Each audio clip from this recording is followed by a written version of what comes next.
Guys, good morning! Nandito ako sa balkong namin. Ngayon ay mag-aasikaso ako ng aking mga, ayan, nakikita niyo yan. Ibebenta ko yan ngayon, last, tapos i-upload ko, tapos i-reveal ko na yung aking naipon ng 6 months. May ako nag-start tapos may mga nalista na rin ako yung mga nabenta ko. So, i-reveal ko siya kasi yan ang pinaka-last na benta ko ng 2024. Yung pinaka-ipon ko, i-convert natin sa peso. So, wait lang guys.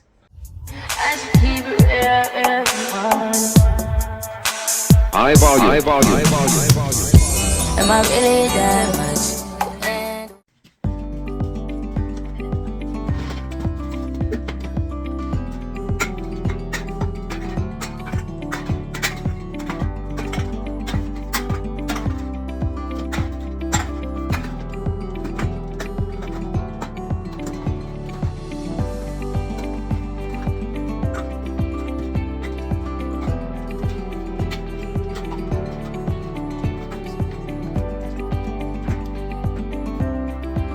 Yan guys, ito ang bago. Bebenta tayo dito ng dito tayo magbebenta ng ating mga napulot. So,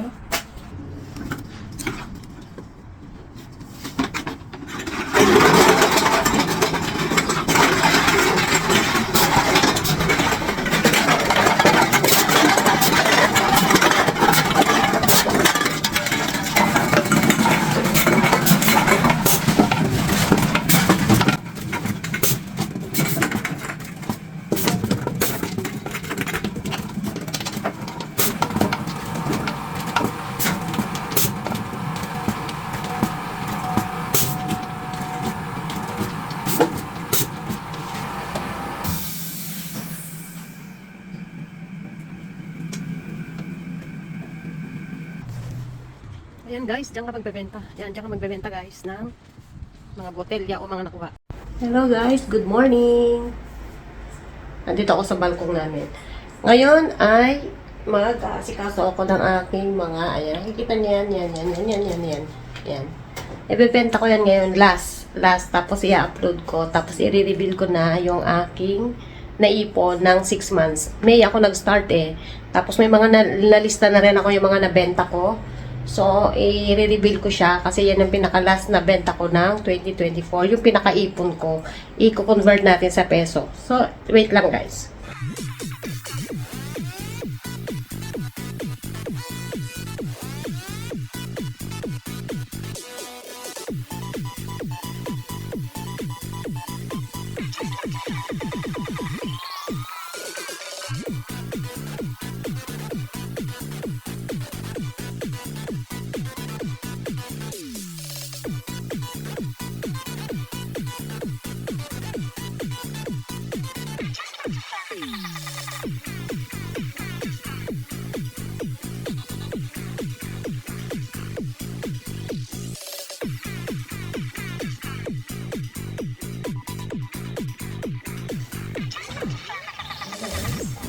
Sasakay natin siya sa mag-elevator na tayo.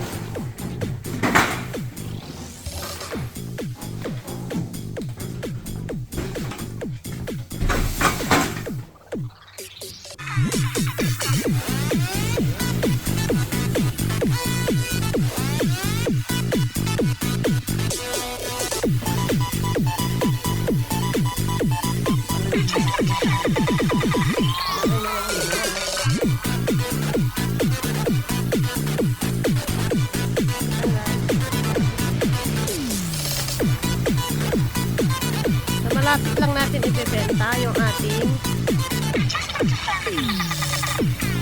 malapit ko lang siya ibebenta kasi medyo malayo pa nung lalakad pa ako. Dito merong malapit try natin siya ibenta tapos mag grocery tayo sa dito guys. Na tayo benta na natin siya, napakalapit lang isa natin siya dito. Pwede ba dito?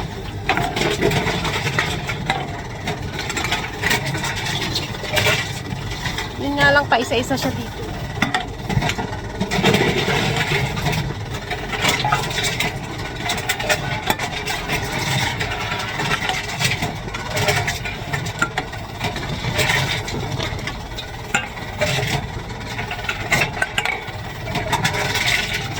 Kaya kailangan pa ng benta ka magmarami kasi pa isa-isa. Pag yung ibubuhos mo sa malayo.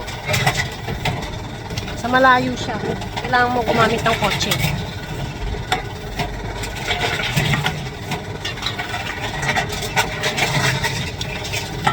Kaso nga, lumipat na kasi ako.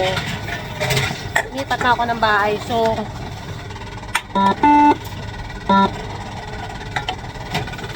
lumipat na ako ng bahay. Kaya, hindi na ganun karami yung naiipon ko. Kung ano na lang yung napupulot ko sa daan. So, nakaisang bag na tayo.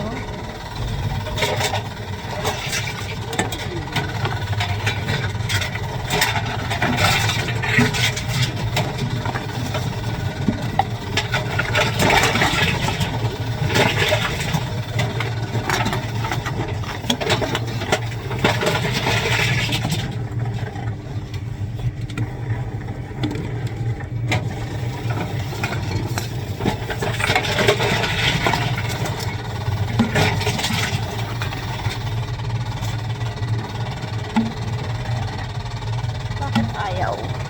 Ayaw.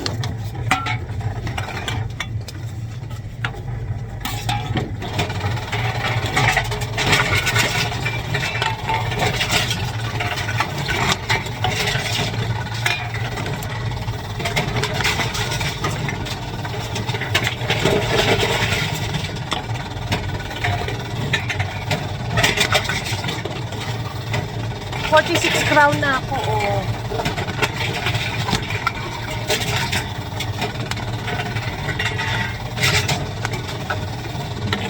₱250 mahigit na, hindi pa ubo. Pesos, ha?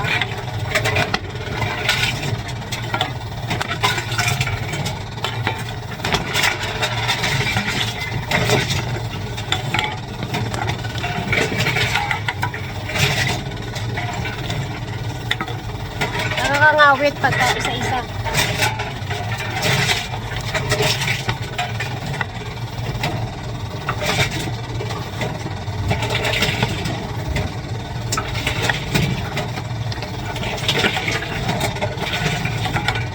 Excited ako yung reveal. Malaki o maliit, still ipon. Hindi siya tinanggap. Ayaw niya. 69 crown.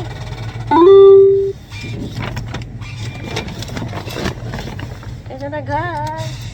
69 crown. I-take out na natin siya. Ipa-cash out na natin. Yan.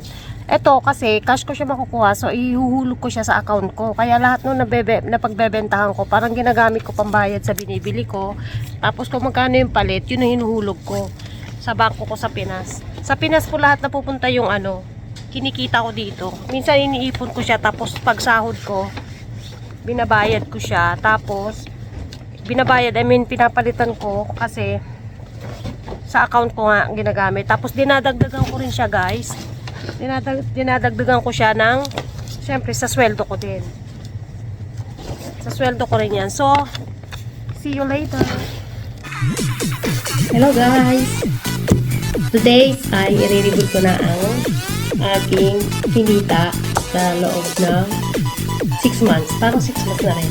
Kasi nag-start ako mamulot nga mamulot na mga panta o yung mga pantaksi tawag dito, yung mga binibenta ko, mga ina-upload ko, yung pulot sa basura. Ayan, nag-start ako, may lista pa kasi ako. Ayan, may mga listahan ako. Yung iba naman na-list ko rin, nailista kasi yung iba yung resibo hindi na ibinabalik pag pinapakash out ko.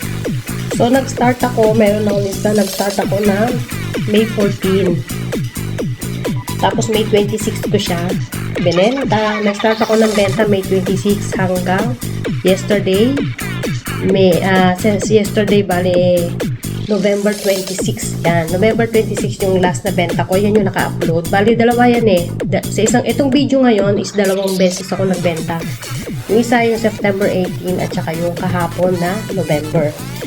So, all in all guys, ang aking kinita sa loob ng 6 months ng May 14 hanggang ngayon ay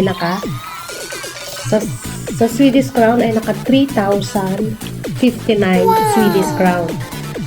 Tapos Pag kinonvert na siya sa peso, is naka 16,146.99 po ang aking ano sa Pinas. Bale, kumbaga, sa peso kasi lahat po ng nakukuha ko dito ay hinuhulog ko siya sa bangko. Wala lang for fun, naisip ko lang na ipunin siya kasi malaki naman talaga ang convert ng pera. Tsaka, naglipat na rin kami, hindi na rin gano'ng karami yung iipon. Yung iba naman is galing din sa mga binibili namin. Tapos most of the time naman, yung pag naglakad ka lang dyan, may nakita ka din, dapat yung anak ko, yan, minsan yung asawa ko pag nakita rin. Basta hindi masyadong ano lang, yung anak ko is most sa namumulot ng ano, tapos sasabihin niya, mama, ako, ganyan, nakakuha ko ng 3, nakakuha ko ng 5, ganyan. Ano lang, enjoy, hindi siya yung dibdibang pamumulot talaga. Kung ano lang yung ano, kasi syempre sayang, nakatulong ka sa kalikasan, pangalawa, at syempre may naipon ka rin. So yun guys, naka 16,000 tayo sa loob ng 6 months. Tignan natin next year kung magkano tayo sa loob ng 1 taon. So syempre guys, ito is, ipon ko lang to sa gato. Syempre at the same time, nag-a-add din ako ng bukod din sa talagang sahod ko sa trabaho. Then may goal ako May goal ako na 100k sa 1 taon. So ito, dinagdag ko na siya doon. Kasi syempre, ayaw ko talagang magstay dito in the future. Mas maganda sa sariling bansa. Yung sariling bansa natin, yung kultura, yung klima, yung pagkain, pangalawa yung salita natin. Sana hopefully, pagpalain tayo ni God, may pa tayo at pala rin tayo na makapag-stay o bumalik sa sarili natin. Basta pag mga anak natin, malalaki na, kaya na nila, may sarili ng pamilya, they have their own life. Saka yun lang guys, Merry Christmas everyone pala. Na may pagpalain tayong lahat. Tsaka sa pamilya rin guys, mag-ipon challenge. Hindi lang mamulot para magpapera o makaipon. Mag-ipon para sa future. Hindi tayo laging malakas. Diba?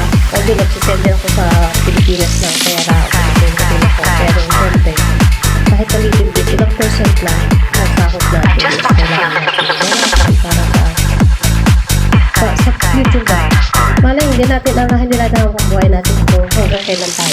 Pwedeng di ba? Wala nakakaalam. Pero, syempre, walang kasama. Basta kaya, ang inuuna ko po, ang tips is, pag sahod ko, nagbabawas na agad ako. Binabawas ko kaagad siya. Yung sa sahod ko. Then, what is the rest? Yun yung pinag-iipon-ipon ko lang. Yung pinagkakasya ko. Although kaya naman. Para lang sa atin kinabukasan. Kasi may mga balak tayong gustong gawin o mga bakasyon. Siyempre, hindi naman tayo pwedeng hanap buhay lang ng hanap buhay. Kailangan din nating mabuhay at maging masaya. Yung may memories din ba? So, yun lang guys. Sana na-inspired kayo. Maliit man o malaki. Lagi kong sinasabi, piso, hindi mo bubuo ang 100 kung walang piso. Yun lang guys. Merry Christmas and God bless. Happy Ipon Challenge. Bye.